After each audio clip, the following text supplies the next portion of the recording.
Welcome back! We're in the pawn shop, which is filled with many interesting items. A lady's hand mirror has been separated from its original trousseau, and now gathers dust on the pawn shop shelves.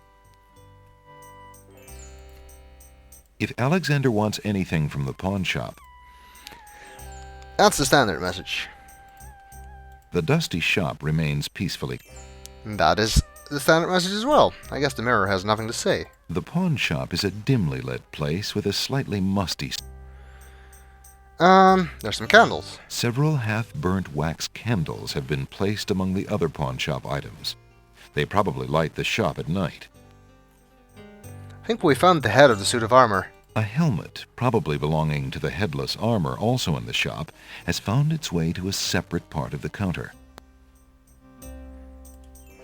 If the pawn shop owner wants to display the head and the body of the suit of armor separately, Alexander has no wish to attempt to reunite them.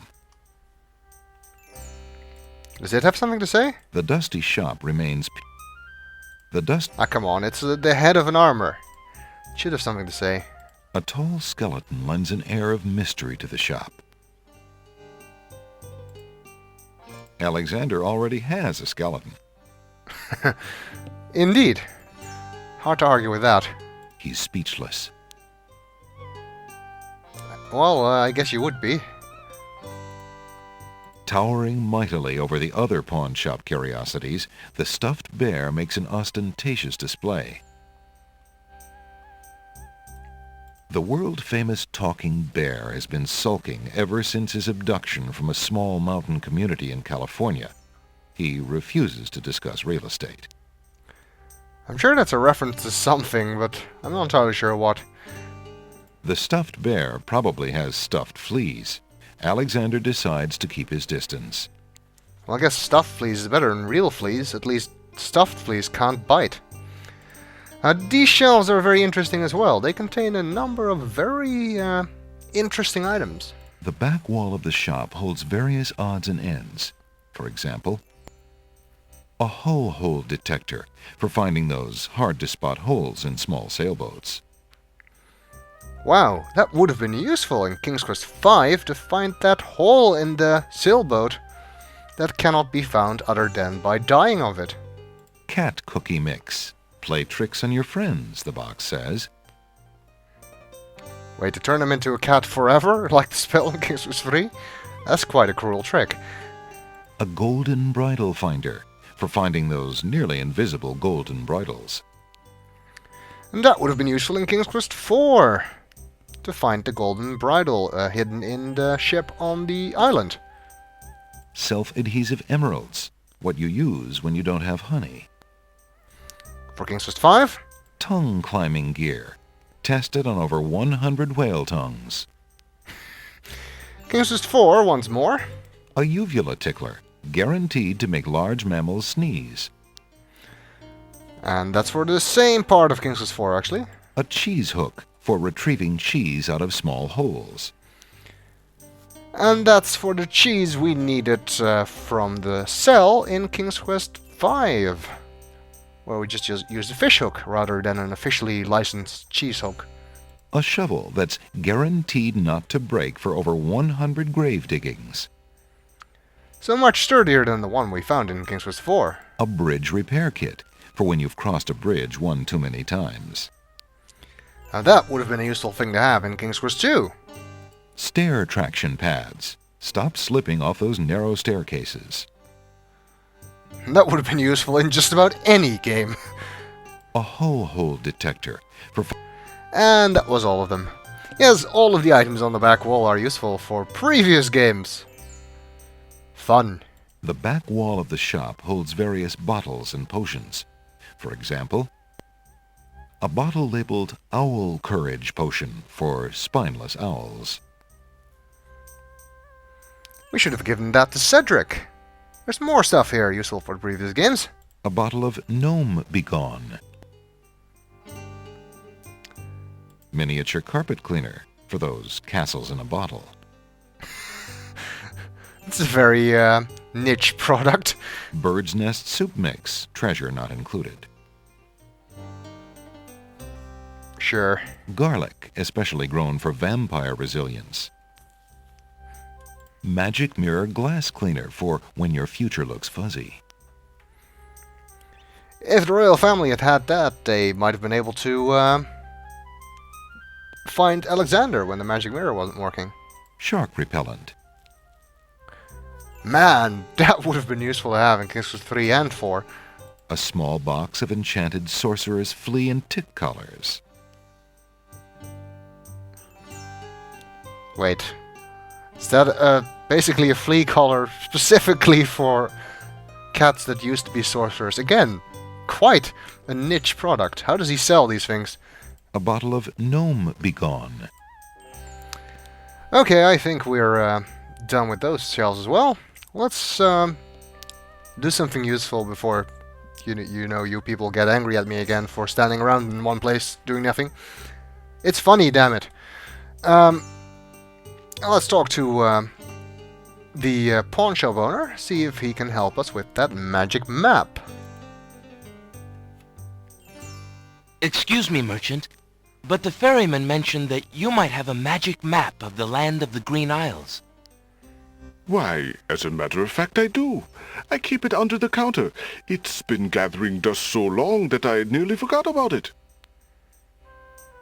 It was quite a few years ago, you see. The estate of a wealthy wizard fell into my hands when he died. It was useless magical junk mostly, which reminds me, I've still got some things of his in the back that I need to dump out. Anyway, the magic map was the one true treasure in the lot. The wizard was quite old and feeble and had enchanted the map to aid in traveling. It is said that one need only desire to be on an island depicted on the map to find oneself there. It is a very valuable map, as you can imagine. Unfortunately, no one is interested in traveling these days. It is far too dangerous with the current state of the kingdom. What would you take for the map? I would normally want something magic in return, but since I am hardly overrun with prospective buyers, I would be willing to take anything of equal value in exchange. Anything of equal value? I'm not sure if we have such a thing. Do you have anything else to say? What would you take in exchange for the magic map?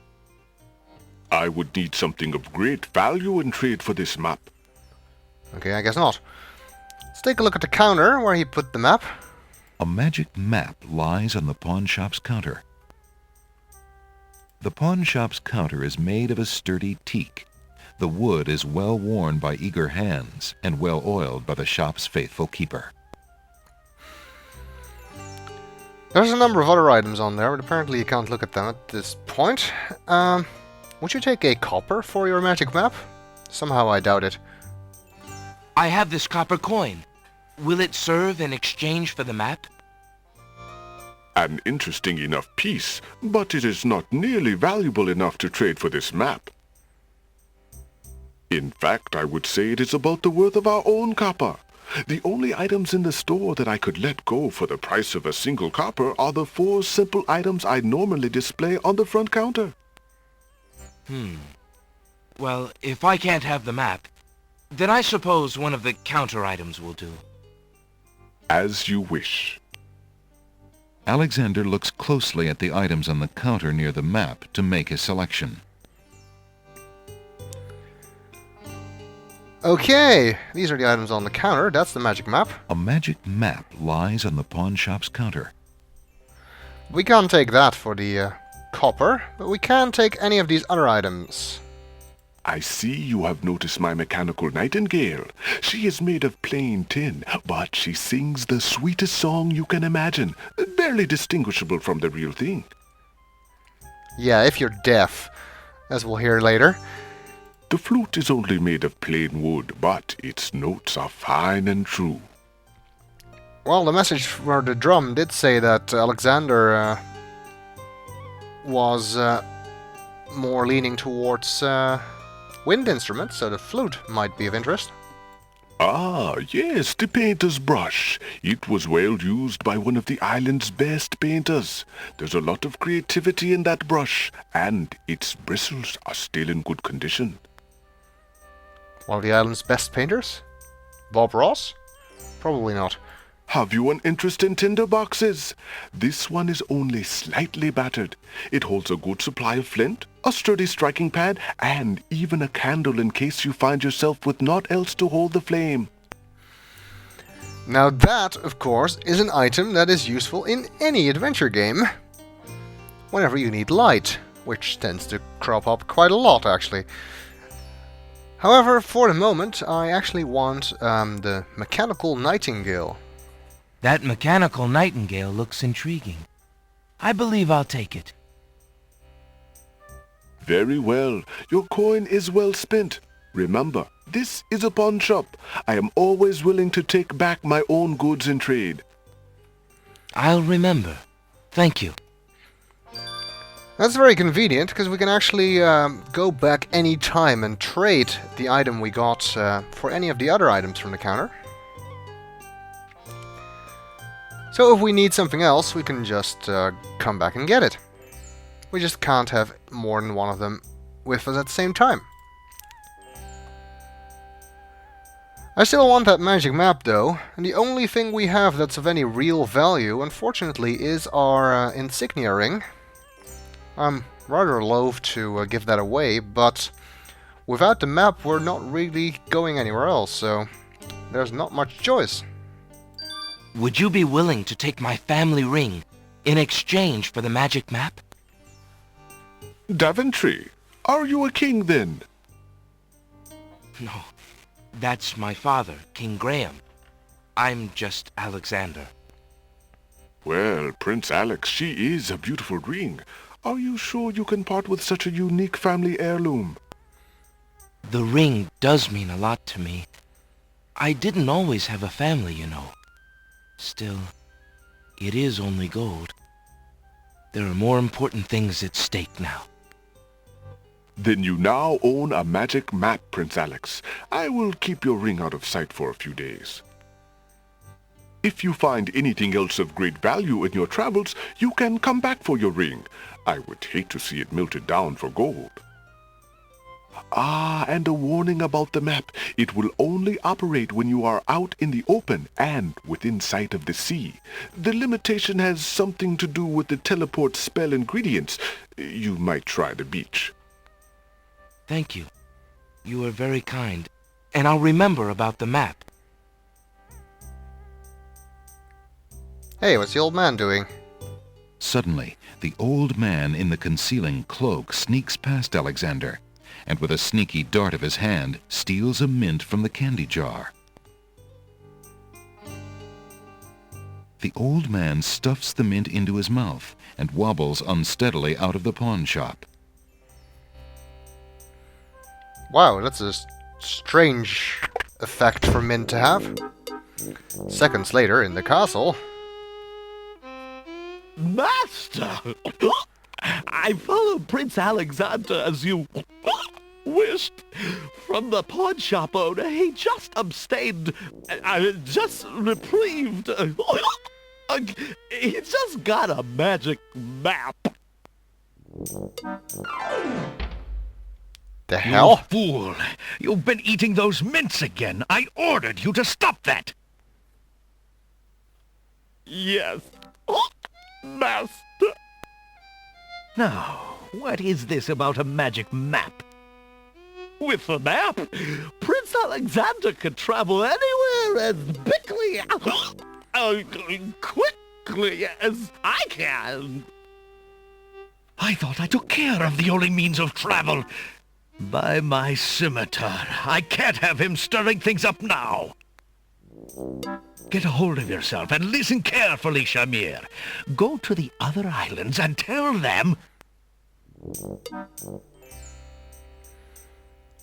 Now that was very suspicious. We'll continue in the next video.